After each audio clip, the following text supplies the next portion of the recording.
नमस्ते दोस्तों। आज हम एक ऐसे सफर पर जाने वाले हैं जो हमें टाइम और कल्चर से बहुत दूर ले जाएगा। हम बात करेंगे एज़टेक सिविलाइजेशन की, जो बहुत पहले मेक्सिको में थी। एज़टेक सिविलाइजेशन अपने कल्चर, आर्ट और रिलीजन के लिए फेमस थी। एज़टेक सिविलाइजेशन में बहुत सारे देवी देवता थे, जिनको हम कुछ हद तक हिंदू देवी देवताओं से कंपेयर कर सकते हैं। दोनों ही कल्चर्स में देवी देवताओं को नेचर की पावर, ह्यूमन इमोशंस और यूनिवर्स के सीक्रेट्स का सिंबल माना जाता था। चलो एज़टेक देवी देवताओं के बारे में जानते हैं और उनकी पावर्स के बारे में, और देखते हैं कि उनकी तुलना कैसे हिंदू धर्म के देवी देवताओं से की जा सकती है। हमारे सफर का पहला पड़ाव है हुइट्जिलोपोchtli, जो एज़टेक लोगों के सबसे इंपॉर्टेंट देवताओं में से एक थे। हुइट्जिलोपोchtli को सूर्य, युद्ध और बलिदान का देवता माना जाता था। इमेजिन करो, एक बहुत बड़ा पिरामिड जिसके ऊपर से सूरज की किरणें आ रही हैं। यहीं पर एज़टेक लोग अपने देवता हुइट्जिलोपोchtli की पूजा करते थे। हुइट्जिलोपोchtli को अक्सर एक योद्धा की तरह दिखाया जाता था, जिसके सर पर एक सुंदर क्राउन होता था और हाथों में शील्ड और भाला होता था। ऐसा माना जाता था कि हुइट्जिलोपोchtli को ह्यूमन सैक्रिफाइस चाहिए होता है, ताकि वो सूरज को हर दिन आसमान में ट्रैवल करने की शक्ति दे सकें। यह परंपरा आज हमें बहुत खराब लग सकती है, लेकिन एज़टेक लोगों के लिए यह अपने देवता के प्रति समर्पण और यूनिवर्स के बैलेंस को बनाए रखने का एक तरीका था। हिंदू धर्म में शिव जी को भी विनाश और निर्माण दोनों का देवता माना जाता है। उनकी गुस्से के लिए जाना जाता है और उन्हें खुश करने के लिए कभी कभी बलिदान भी दिए जाते थे। इस तरह हुइट्जिलोपोchtli और शिव जी में कुछ समानताएं दिखती हैं, भले ही उनकी पूजा करने के तरीके अलग अलग हों। अब हम मिलते हैं तेज़कात्लिपोका से, रात, जादू, अराजकता और परिवर्तन के देवता। तेज़कात्लिपोका को एक रहस्यमय और शक्तिशाली देवता माना जाता था, जो अच्छाई और बुराई दोनों का रिप्रेजेंटेटिव थे। इमेजिन करो, एक अंधेरी रात, स्टार्स से भरा आसमान और एक रहस्यमय आकृति जो छाया से बाहर आती है। यह है तेज़कात्लिपोका, एक ऐसा देवता जिसकी पावर अंधेरे में छिपी हुई है। तेज़कात्लिपोका को अक्सर काले रंग में दिखाया जाता था, जिसके चेहरे पर धारियां होती थीं और एक मिरर होता था, जिससे वो लोगों के दिलों को पी या आँच सकता था। वह एक चालाक और कूटनीतिक देवता माना जाता था, जो लोगों को धोखा देने और उनका टेस्ट लेने में सक्षम था। तेज़कात्लिपोका की कहानियां अक्सर बदलाव और अनिश्चितता की बात करती हैं। वो हमें याद दिलाता है कि लाइफ में कुछ भी पक्का नहीं है और हमें हमेशा बदलाव के लिए तैयार रहना चाहिए। हिंदू धर्म में तेज़कात्लिपोका की तुलना शायद भगवान शिव के कुछ पहलुओं से की जा सकती है, जो परिवर्तन और विनाश का प्रतिनिधित्व करते हैं, या फिर शायद नटराज से, जो ब्रह्मांड के नृत्य और लय का प्रतिनिधित्व करते हैं। अब हम मिलते हैं क्वेट्ज़लकोट्ल से, बुद्धिमत्ता, सृजन, पवन और कलाओं के देवता। क्वेट्ज़लकोट्ल एज़टेक सिविलाइजेशन के सबसे फेमस और पूजनीय देवताओं में से एक थे। इमेजिन करो, एक हरी भरी वैली जहां फूल खिले हैं और नदी बह रही है। यहीं पर क्वेट्ज़लकोट्ल रहते हैं, जो नेचर की सुंदरता और नॉलेज के प्रतीक हैं। क्वेट्ज़लकोट्ल को अक्सर एक पंख वाले सांप के रूप में दिखाया जाता था, जो आसमान और पृथ्वी के बीच कनेक्शन का प्रतीक था। ऐसा माना जाता था कि उन्होंने मनुष्यों को भाषा, लिखना, चिकित्सा और कला सिखाई थी। क्वेट्ज़लकोट्ल नॉलेज और सभ्यता के प्रतीक थे और उनकी पूजा पूरे मेसो अमेरिका में फैली हुई थी। हिंदू धर्म में क्वेट्ज़लकोट्ल की तुलना ब्रह्मा जी से की जा सकती है, जो सृजन के देवता हैं, या फिर सरस्वती जी से, जो नॉलेज और कला की देवी है। चैप्टर 4, tlaloc वर्षा, जल और उर्वरता। हमारे सफर का अगला पड़ाव है tlaloc, बारिश, बाढ़ और पानी के देवता। tlaloc एज़टेक सिविलाइजेशन के लिए बहुत इंपॉर्टेंट देवता थे, क्योंकि उनकी कृपा पर ही फसलों की लाइफ डिपेंड करती थी। इमेजिन करो, एक बहुत बड़ी लेक जिसके चारों तरफ हरी भरी प्लांट्स हैं और फूल खिले हैं। यहीं पर tlaloc का घर है, जो पानी के जीवनदायी गुणों का प्रतीक है। tlaloc को अक्सर एक क्राउन पहने हुए और हाथों में एक बिजली की छड़ी लिए हुए दिखाया जाता था। ऐसा माना जाता था कि tlaloc बारिश, बिजली और थंडरस्टॉर्म के साथ साथ सूखे और बाढ़ को भी कंट्रोल करते थे। किसान tlaloc की पूजा अच्छी फसल और बहुत सारी बारिश के लिए करते थे। हिंदू धर्म में tlaloc की तुलना इंद्रदेव से की जा सकती है, जो स्वर्ग के देवता और बारिश के देवता हैं। चैप्टर 5, सियोक्वात्ल, पुनर्जन्म, खेती और प्रचुरता।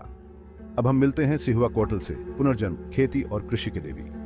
सिहुआकोट्ल आज़टेक लोगों के लिए एक इंपॉर्टेंट देवी थी, क्योंकि वह लाइफ के साइकिल और धरती की उर्वरता का प्रतिनिधित्व करती थी।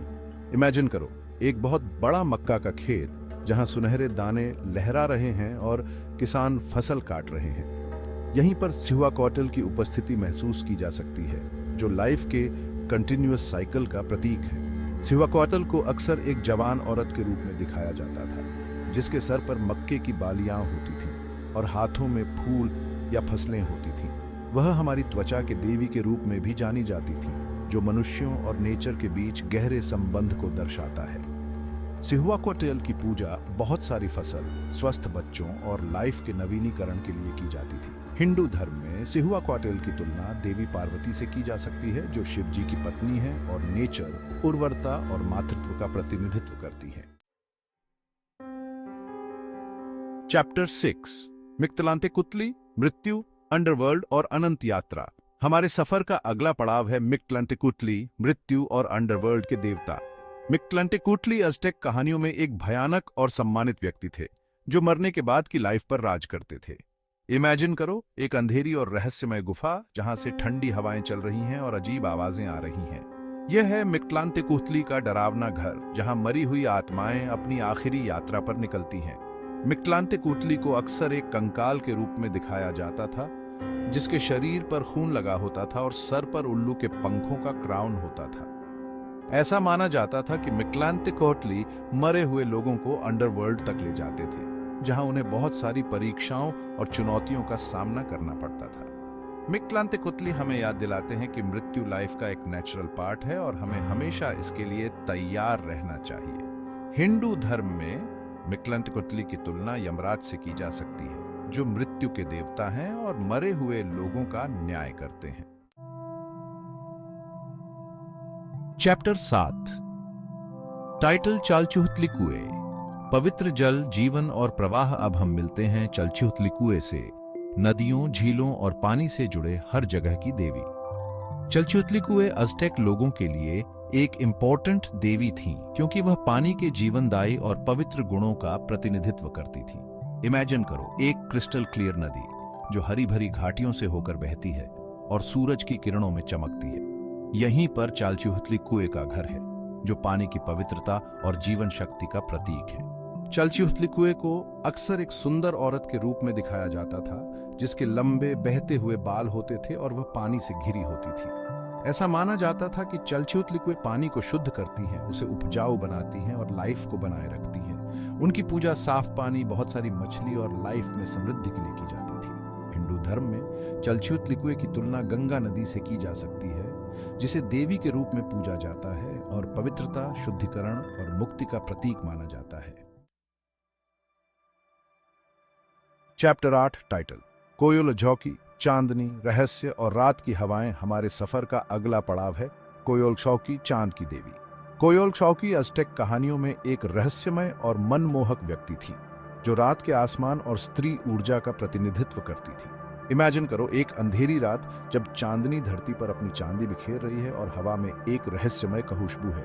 यह है कोयल झोंकी का समय, जब वह अपनी पूरी ग्लोरी में दिखती है। कोयल झोंकी को अक्सर एक सुंदर औरत के रूप में दिखाया जाता था, जिसके लंबे काले बाल होते थे और वह चांद तारों से सजी होती थी। वह हवाओं और रात से भी जुड़ी हुई थी और माना जाता था कि वह प्यार, सुंदरता और प्रजनन क्षमता को प्रभावित करती है। कोयल झोंकी की पूजा प्यार में सक्सेस, सुखी शादीशुदा लाइफ और स्वस्थ बच्चों के लिए की जाती थी।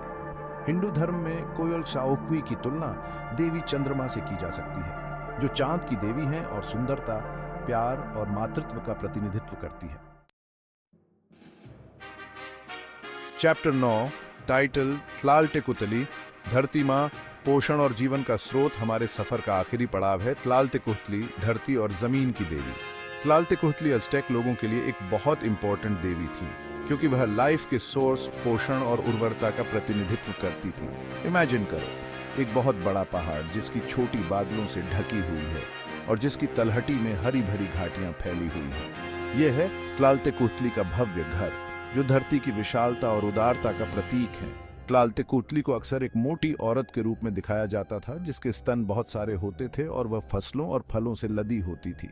ऐसा माना जाता था कि tlaaltekuhtli ने ही धरती बनाई थी और वह सभी जीवों को पालती पोसती है। उनकी पूजा बहुत सारी फसल, स्वस्थ बच्चों और लाइफ के कंटिन्यूअस साइकिल के लिए की जाती थी। हिंदू धर्म में त्लालतेकुहतली की तुलना देवी पृथ्वी से की जा सकती है, जो धरती माँ है और लाइफ के सभी रूपों का पोषण करती है। आउटरो, टाइटल, एज़टेक और हिंदू देवताओं की समानताएं। एक सार्वभौमिक सत्य की खोज। जैसा कि हमने देखा, एज़टेक और हिंदू देवी देवताओं में बहुत सी समानताएं हैं। दोनों ही कल्चर्स में देवी देवताओं को नेचर की पावर्स, ह्यूमन इमोशंस और यूनिवर्स के सीक्रेट्स का सिंबल माना जाता था। यह समानताएं हमें याद दिलाती हैं कि इंसान के रूप में हमारी बेसिक इच्छाएं और डर एक जैसे हैं, चाहे हम कहीं भी रहें या किसी भी कल्चर से बिलोंग करते हों। हम सभी प्यार, सुरक्षा, खुशी और लाइफ का मतलब ढूंढ रहे हैं, और यह तलाश हमें धर्म, कला, कल्चर और विज्ञान जैसे अलग अलग तरीकों से खुद को एक्सप्रेस करने के लिए प्रेरित करती है। इन सभी देवताओं की कहानियों और प्रतीकों में बहुत सी बातें हिंदू देवताओं से मिलती हैं। दोनों सिविलाइजेशंस में देवता नेचर, लाइफ के साइकिल और यूनिवर्स के काम करने के तरीके के प्रतीक होते हैं।